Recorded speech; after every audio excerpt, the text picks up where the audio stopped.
Ano pala? Ano yung regimen mo sa pag-maintain ng kaseksya? Kahit ano kakainin ko na. Kung anong pagkain meron dyan. Basta iba-burn. Basta kailangan ko siyang pagtrabaho.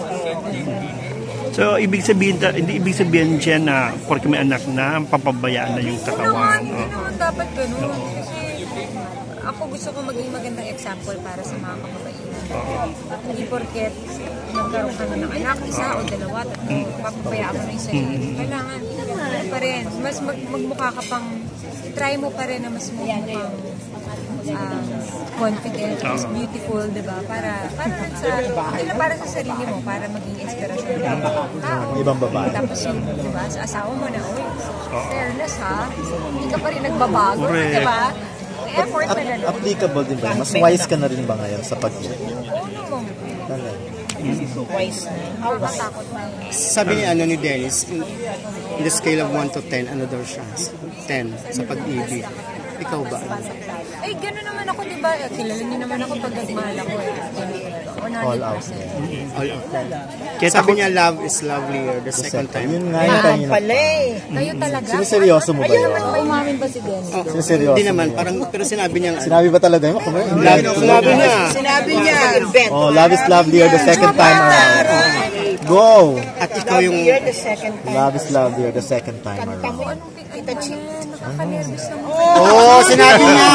Sinabi niya, no? Anong sagot mo doon? Kayo ganyan. Eh, halimbawa nga, Hindi mo ba dapat tapatan mo? Totoo yun. Kayang tapos. anong sasabihin mo sa kanya? Love is Sweeter ba? make the hearts grow fonder. Hindi ko alam. Ayun naman pala feeling niya gano'n. Pero anong pakiramdam na napakaganda na ng pag-ibig daw niya ngayon? So hindi ganun sa'yo? Hindi love is lovelier the second time around? Lang.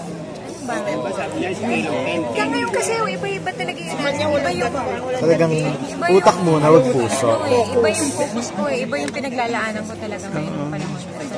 Wala ka munang time sa me. So hindi siya?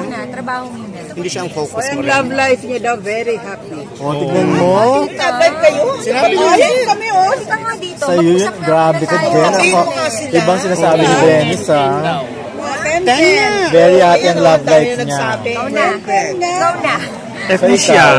Anong rate mo? Very happy daw ang love life niya. Siyempre, ikaw lang naman yun. Tsaka lampas na sa time travel. Oo naman. Lampas na sa Jeneline. Ano sinasabi ka? Jeneline,